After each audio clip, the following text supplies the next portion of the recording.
Donc quitte à faire des vidéos, je me suis dit que j'allais continuer à faire une petite vidéo en direct de Malte. Donc là vous voyez pas grand chose à part ma tête, mais je vais tourner un peu pour vous montrer un peu ce qu'on voit de là où je suis, sans essayer de vous faire vomir, mais ça c'est pas gagné.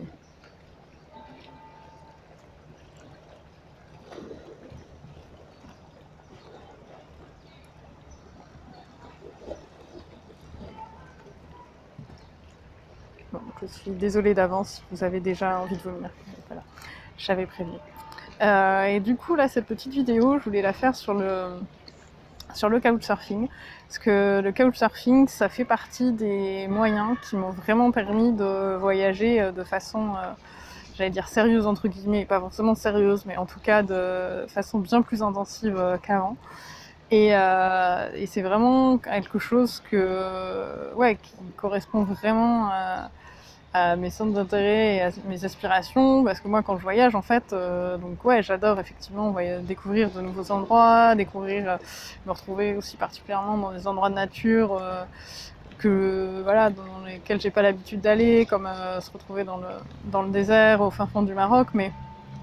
ce qui m'intéresse le plus, c'est de rencontrer les gens qui vivent sur place et de se confronter à d'autres systèmes de pensée, d'autres habitudes et voilà, de piocher ce que nous on trouve chouette, de partager nos petites astuces aussi et je trouve que c'est hyper riche et particulièrement quand on voyage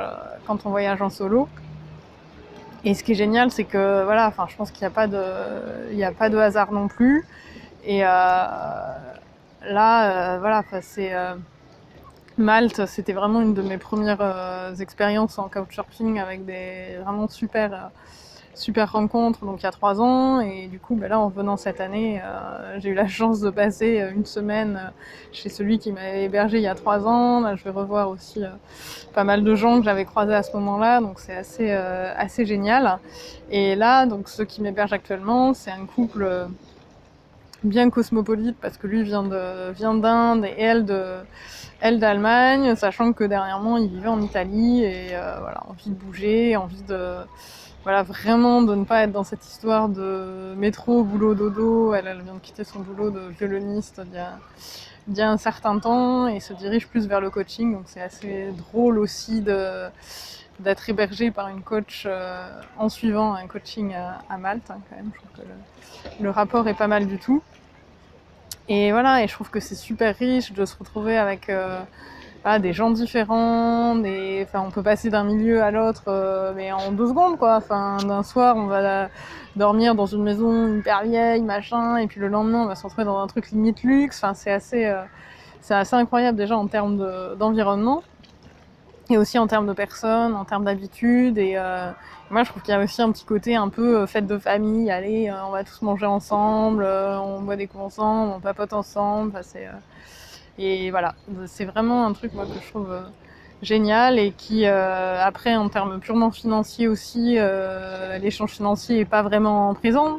Après c'est comme tu vas voir de la famille, tu vas voir un ami, tu viens pas les mains vides, t'amènes un petit cadeau, un truc, et puis voilà, tu passes à côté de l'épicier, tu fais oh tiens ça peut être sympa de ramener des petites bières pour ce soir, ou tu vois des super fraises, tu fais ah ouais je ramène des fraises ce soir. Enfin, voilà, des petites attentions, des petits trucs chouettes, ou un petit truc aussi qui vient de France, ça fait toujours plaisir. Et voilà, et après, moi, toujours, bon, quand je ramène des cadeaux, j'évite le petit magnette dégueulasse Made in China, mais je préfère le petit produit local, le petit savon sans emballage, écolo et tout ça, parce que voilà, j'ai envie de rester dans ce qui me plaît et dans ce qui a du sens, et j'ai envie que cette idée de liberté et de sens soit un petit peu partout, tout le temps avec moi, et c'est l'idée aussi que je développe avec Devenir Digital Nomade. Voilà, donc j'espère que cette petite présentation rapide du couchsurfing et de ce que moi j'y trouve t'a interpellé, intéressé, et puis n'hésite pas à me poser des questions si t'as des interrogations, si ça t'interpelle. À très bientôt, ciao.